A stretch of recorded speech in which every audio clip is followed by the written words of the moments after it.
Pagātnes un nākotnes notikumi. Es jums parādīšu. Turaida. Dažiem liekas, ka šis ir Džulietas balkoniņš vai vismaz Turaidas rozes. Citiem ir asociācija ar romantisku vietu tējas baudīšanai.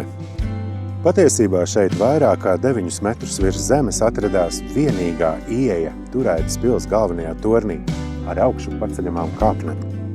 Briesmu gadījumā pils ļaudis patvērās tornī, uzvelkot kāpnes augšā.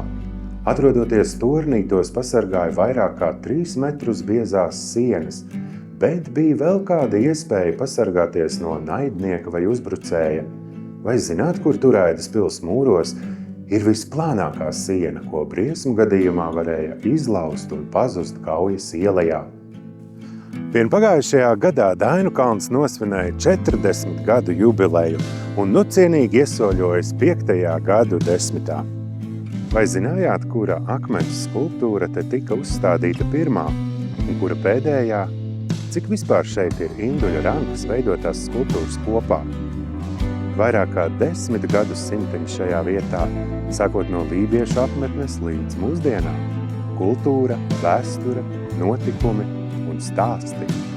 Izmanto iespēju pieteikt gida pakalpojumus Turaidas muzeja rezervātā. Tiekamies Turaidā!